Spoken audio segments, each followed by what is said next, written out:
நாகன் அத்தியாயம் 15. நான் உங்கள் தேன்மொழி சுராமிகா. துளசியின் கண்ணீர் நாகனின் இரத்தத்தின் மீது விழ அது அவன் உடம்பு முழுவதும் பரவியது. கொஞ்ச நேரத்தில் அவள் முன்னால் மண்டியிட்டு அவள் இரு கைகளையும் பிடித்தான் நாகன்.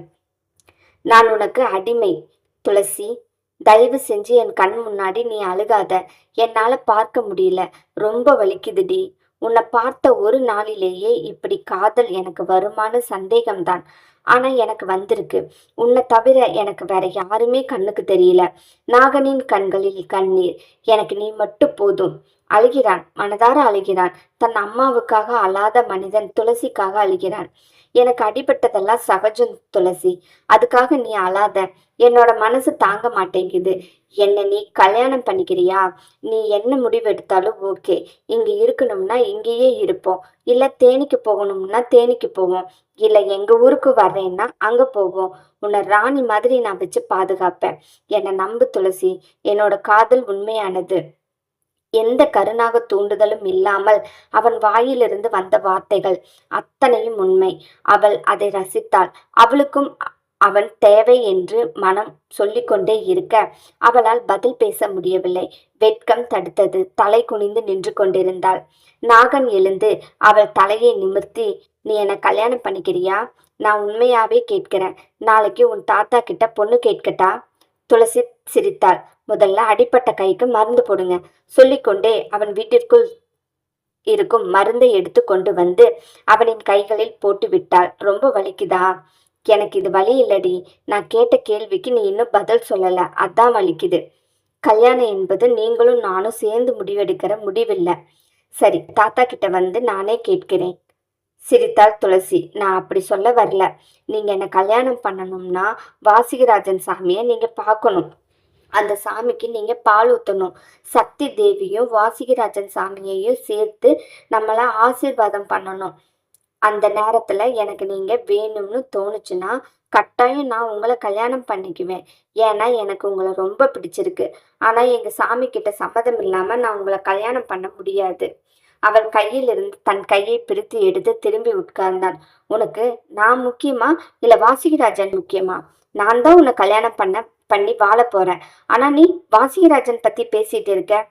துளசி எழுந்து அவன் இரு கால்களுக்கும் இடையில் மண்டியிட்டு அமர்ந்து அவன் கையை இறுக்கமாக பிடித்தவள், நீங்க தான் என்ன கல்யாணம் பண்ண போறீங்கன்னு எனக்கு நல்லாவே தெரியும்.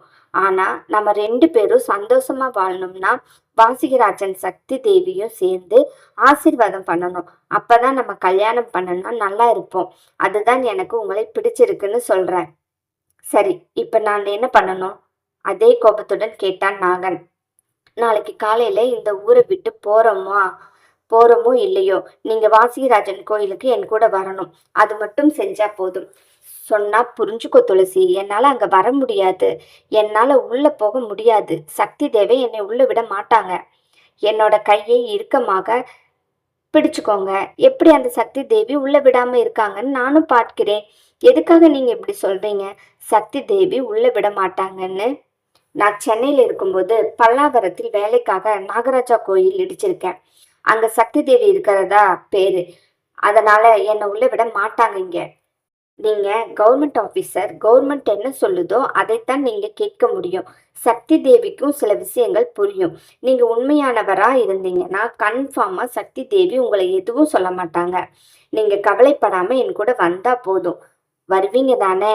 கேள்வியாக அவள் நிறுத்தினாள். சரி என்று தலையாட்டினான். சரி, எல்லாரும் வந்துட்டாங்க. நான் போய் ஊர் மக்கள் கிட்ட பேசிட்டு வந்துடுறேன். கிளம்பி போனவளை கையை பிடித்து இழுத்து, என்னை நம்பு துளசி. நம்ம மக்களை காப்பாற்றணும்னா நம்ம எல்லாரும் இந்த ஊரை விட்டு போய் தான் ஆகணும். சிரித்து கொண்டே அவன் கன்னங்களை கிள்ளிக்கொண்டே சொன்னாள். இந்த ஊர் மக்களை காப்பாற்றணும்னா நான் என்ன வேணாலும் செய்வேன். சொல்லிவிட்டு கிளம்பினாள். நாகன் கண்மூடி திறந்தவன், நானா இப்ப பேசுன? என்னால நம்பவே முடியல. நான் இப்படி உருகி உருகி ஒரு பொண்ணுகிட்ட பேசுறது யோசிச்சு கூட பார்க்க முடியல. எனக்கு ஏன் என்னோட உடல்ல எந்த மாற்றமும் இங்க வந்ததுல இருந்து தெரிய மாட்டேங்குது. என்னோட கண் கோல்டன் கலர் ஆகல. நான் நந்தினி கிட்ட தப்பா நடந்துக்க போது கூட எனக்கு இந்த மாற்றம் எல்லாம் இருந்தது. ஆனா துளசி துளசி கிட்ட ஏன் எனக்கு இந்த மாற்றம் வரல? அவளோட கண்ணீர் என் உடம்புல பட்ட உடனே எனக்கு எதுக்கு இவ்வளவு பெரிய மாற்றம்? ஒண்ணுமே புரியல. துளசிய நம்ம ஏமாத்தணும்னு சொல்லித்தான் அவகிட்ட நான் உன்னை விரும்புகிறேன்னு சொன்னேன். ஆனா அதுக்கப்புறம் பேசின வார்த்தைகள் எல்லாம் என் ஆழ்மனதிலிருந்து பேசியிருக்கேன். என்னால அதை மறுக்க முடியாது. இப்ப கூட நான் துளசிய நேசிக்கிற மாதிரி தான் என் மனசு சொல்லுது. ஆனா நான் வாசிகராஜன் கோயில் இடிக்கதானே இத்தனையும் பண்ணிக்கிட்டு இருக்கேன். அது அவளுக்கு தெரிந்த போது கஷ்டப்படுவாளே, அப்ப என்னால தாங்க முடியுமா? யோசித்தான். யோசித்துக் கொண்டே இருந்தான் நாகன். ஊர்க்கூட்டம். எல்லா ஊர் மக்களும் கூடினார்கள். நாகனும் வந்து அமர்ந்தான். துளசி கண்ணை மூடி வணங்கிக் கொண்டு கண் விழித்தவள். அவள் பேச்சில் ஒரு கம்பீரம் தெரிந்தது. அவள் அவளாக இல்லை. அவள் கண்களில் ஒரு மினுமினுப்பு கூடியது.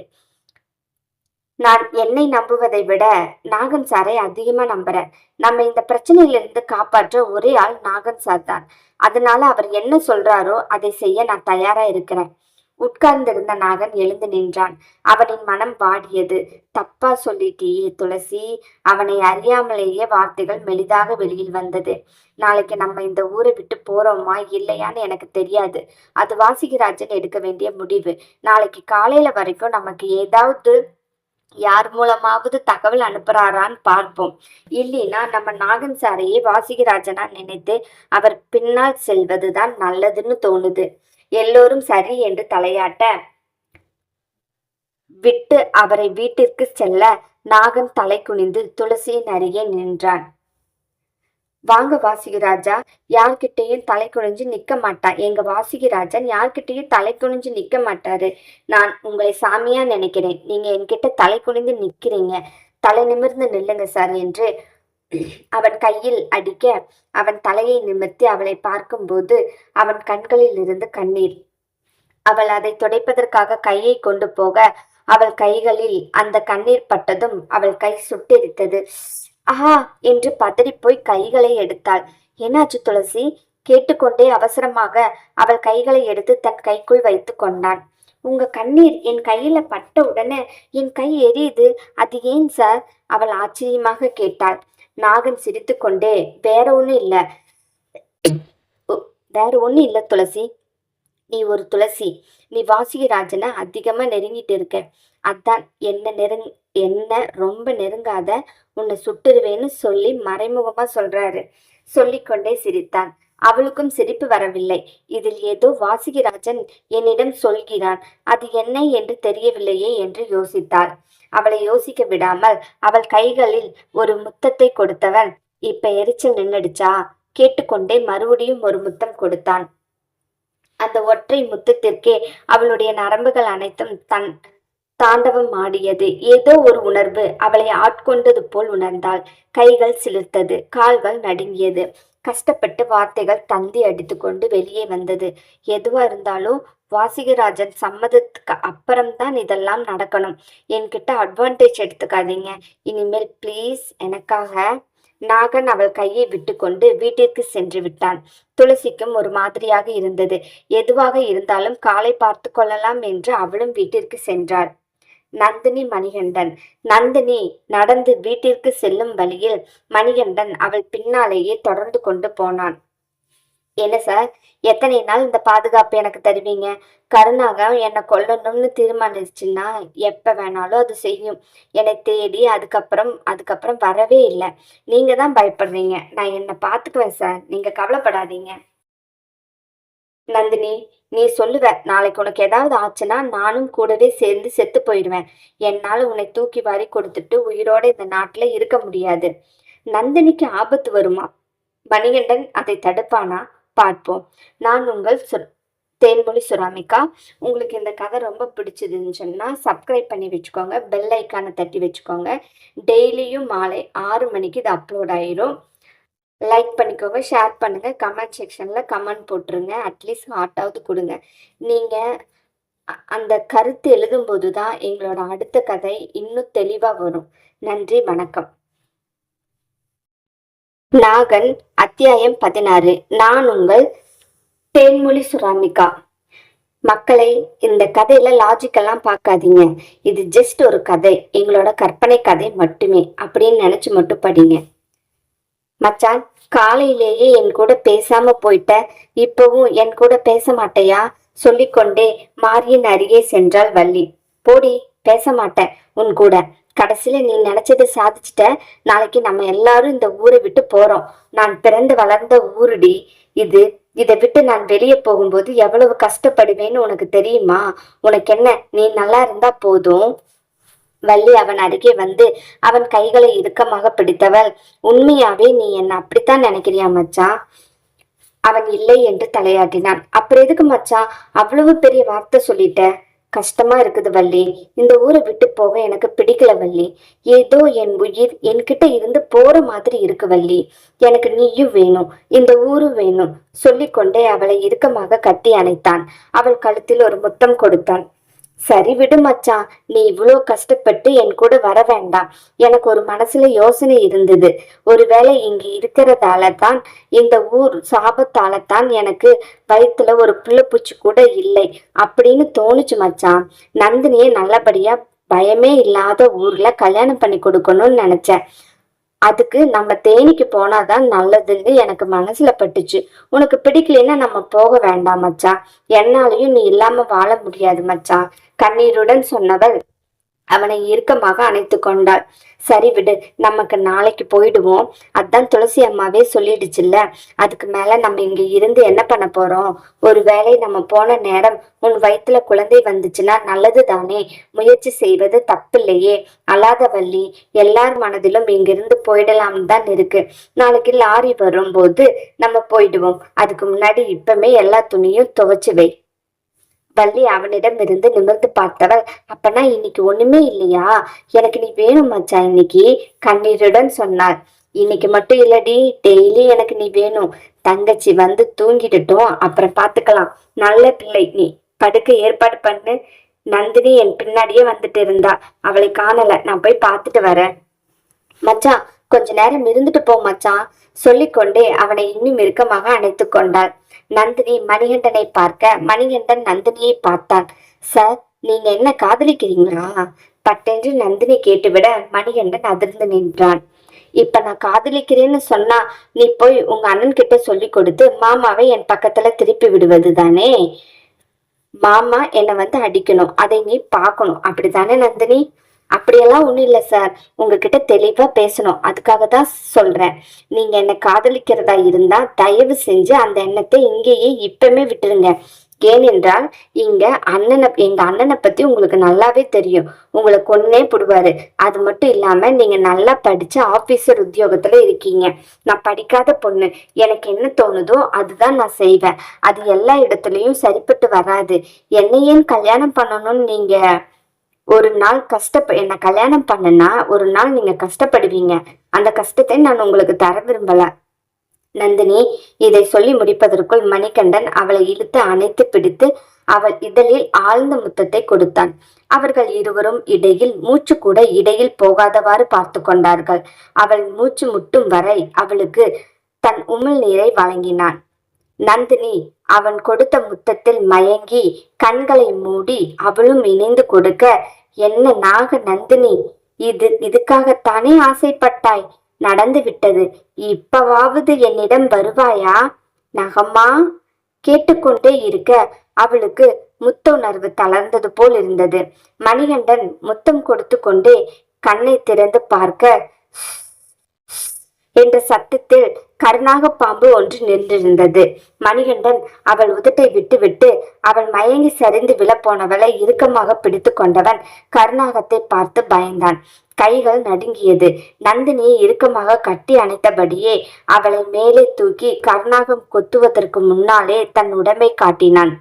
மணிகண்டன் மீது அந்த கொத்து விழாமல் நாகனின் கையில் விழுந்தது. அந்த நாகம் அடுத்த நொடி கண்ணுக்கு தெரியாமல் பறந்து விட்டது. நாகனும் மணிகண்டனும் 2 பேரும் சேர்ந்து தேட ஆரம்பித்தார்கள். மணிகண்டன் நந்தினியை தூக்கி வைப்பதை பார்த்த மாறி ஓடி வந்து என்னானது என்று கேட்க, கருணாகம் மறுபடியும் வந்துருச்சு மாமா, நீ நந்தினியை புடி, நான் இப்ப வாரேன். நாகன் சார் போயிருக்காரு அந்த நாகத்தை தேடி. நாகன் சார் கையில அது கொத்திருச்சு. சொல்லிக்கொண்டே மணிகண்டன் பின்னால் ஓட துளசி அதற்கு பின்னால் ஓடினாள். நாகன் கையில் கொத்து பட்டதுமே வாசுகிராஜன் உடம்பு அசைந்தது. வாசுகிராஜன் கல்லாக இருந்தவர் பாம்பாக மாற அதற்கு மேல் எந்த அசைவும் இல்லாமல் அப்படியே இருக்க சக்தி தேவி வாசுகிராஜன் அருகே வந்து, ராஜா எழுந்து விட்டீர்களா? என்ன ஆனது உங்களுக்கு? துளசி வர சொல்லவா? எந்த கேள்விக்கும் வாசிகராஜனிடமிருந்து எந்த பதிலும் இல்லை. வாசிகராஜன் தலையை மட்டும் தூக்கி தன் மனைவி சக்தி தேவியின் தலையில் வைக்க அப்படியே மறுபடியும் கல்லாக மாறினார். சக்தி தேவிக்கு நாகன் வந்தது துளசியை பார்த்தது முதல் என்னவெல்லாம் இந்த ஊரில் நடக்கிறது என்று எல்லாம் தெரிய வந்தது. சக்தி தேவிக்கு ஏதோ ஒரு சக்தி கிடைத்தது போல் தோன்ற தன் மகனை கருநாகம் குத்தி விட்டு செல்வதா? சக்தி தேவி படம் எடுத்து கொண்டு கோயிலை விட்டு வெளியே வந்தவள் கருநாகத்தை தொடர்ந்து போனாள். அந்த கருநாகம் பயந்து கொண்டு முன்னால் ஓட சக்தி தேவி அதன் பின்னால் சக்தி தேவியாக பாய்ந்து கொண்டு போனாள். துளசி ஓடி வந்து நாகனின் முன்னால் நின்றாள். கண்களில் கண்ணீர். உங்கள் கையில கருணாக கொத்தி இருக்கு, ஓடுனீங்கன்னா உங்களோட விஷம் உடம்பு ஃபுல்லா பரவிடும். கீழே மண்டி போட்டு அழ ஆரம்பித்தாள். துளசி சொன்னா கேளு, என்னோட வெறியை ஏத்தாத. நான் இருக்கிற கோபத்துக்கு உன்னையே கொன்னாலும் கொன்னுடுவேன். என் கோபத்துக்கு முன்னாடி நிக்காத, நீ கருகி போயிடுவ. அவன் சொல்ல சொல்ல அவன் உடல் பச்சையாக மாறியது. கால்கள் ஒரு இடத்தில் நிற்கவே இல்லை. மணிகண்டன் வந்து அவரை பிடித்து இழுத்து, சார் சொன்னா கேளுங்க, நீங்க இப்போ உடனே வீட்டுக்கு போகணும். சொன்னா கேளுங்க சார், இப்ப நீங்க இங்க இருக்கிறது சரியில்லை. மணிகண்டன், நான் சொல்றத கேளு, என்கிட்ட இருந்து தள்ளி நில்லு. நீ என்கிட்ட நெருங்கி வர அளவுக்கு நான் சாதாரண மனுஷன் கிடையாது. நான் அரக்கன். தள்ளி போன்னு சொல்றேன்ல. எனக்கு புரியுது சார். பாம்பு இங்க வந்ததுனால நீங்க கொஞ்சம் கோபமாயிட்டீங்க. கொஞ்சம் பொறுமையா இருங்க சார். நம்ம அதுக்கு தான் வேற வழி கண்டுபிடிச்சிட்டோம். இப்போ உங்க உடம்ப பார்க்கணும் சார். ப்ளீஸ் சொன்னா கேளுங்க. நான் சொன்னா நீ கேட்க மாட்டேயா? நான் யார் தெரியுமாடா? அவனின் கண்கள் கோல்டன் கலரில் மாறியது. உடம்பில் பச்சை செதில்கள் அதிகமானது. மணிகண்டனை கழுத்தோடு சேர்த்து பிடித்து மரத்தில் அணைத்து பிடித்தது போல் வைக்க மணிகண்டன் மூச்சு விடுவதற்கு கஷ்டப்பட்டான். யாரை கேட்டு என் குல பெண்களுக்கு சரச லீலைகளை நீ நடத்துகிறாய்? அதற்கு நாங்கள் இருக்கிறோம். நாக்கை சுழற்றி கொண்டு கைகளை இன்னும் இறுக்கியபடி அவன் கழுத்தை மிதிக்க அவன் இரும்ப ஆரம்பித்தவன் வாயிலிருந்து உமிழ்நீர் வெளியே வந்தது. துளசி இதை பார்த்து கொண்டிருந்தவள் அவன் பேசியது எதுவும் கவனிக்கவில்லை. நாகனின் கையை இறுக்கமாக பிடித்து, நான் சொல்றதை கேளுங்க, தயவு செஞ்சு அவரை விட்டுருங்க. என் கண்ணை ஒரு நிமிஷம் பாருங்க. துளசி, நீ என்கிட்ட இருந்து தள்ளி நில்லு. எத்தனை தடவை சொல்றது? என் பக்கத்துல நின்னா நீ கருகி போயிருவ. முதல்ல நீங்க என்ன பாருங்க. அவன் கன்னங்கள் இரண்டையும் தன் பக்கம் இழுத்து தன் கண்ணை பார்க்க வைத்தாள் துளசி. நாகனின் உதட்டில் தன் உதட்டை பொருத்தி கொண்டாள். நாகனின் கண்கள் மாறியது. மெல்ல கை தளர்ந்தது. மணிகண்டன் தொப்பென்று விழுந்தான். நாகன் மயங்கி கீழே சரிந்தான். அதற்குள் அந்த இடத்திற்கு மாறி வர இன்னும் சில பேர் வந்தார்கள். நாகனை சில பேர் தூக்கி கொண்டு மணிகண்டனையும் தூக்கி கொண்டு வீட்டில் வந்து படுக்க வைக்க படபடவென மணிகண்டனுக்கு என்ன ஆனது என்று பார்த்தாள். அதற்குள் துளசி அவன் கையில் மேற்கொண்டு விஷம் பரவாமல் இருக்க குத்தி இடத்திலிருந்து 2 அடி தள்ளி கட்டுக்களை போட்டாள். தன் கையில் இருக்கும் கல்லை எடுத்து கொத்தி இடத்தில் ஒட்டி பிடிக்க அந்த கல் தானாகவே கீழே விழுந்தது. துளசிக்கு அதிர்ச்சி. அது எப்படி? சத்தியமா பல்லுப்பட்டு இருக்கு. வந்தது கருணாகந்தான். சக்தி வீரியமா இருக்கும். அப்படி இருக்கும்போது வாசிகராஜனின் கல் ஏன் பதிய மாட்டேங்குது?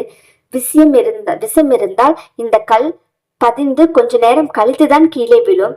கேள்விகளை அவள் மனதிற்குள் அவளே கேட்டாள். நாகனுக்கு என்ன ஆனது? நாகனுக்கு விஷம் ஏறியதா? அவன் பிழைத்து விடுவானா? பார்ப்போம். நான் உங்கள் தேன்மொழி சுராமிகா. இந்த கதை உங்களுக்கு பிடிச்சதுன்னா நீங்க லைக் பண்ணுங்க, ஷேர் பண்ணுங்க, கமெண்ட் செக்ஷன்ல மறக்காம கமெண்ட் போட்டுருங்க. சப்ஸ்கிரைபும் பண்ணிக்கோங்க. அந்த பெல் ஐக்கானையும் தட்டிக்கோங்க. நன்றி.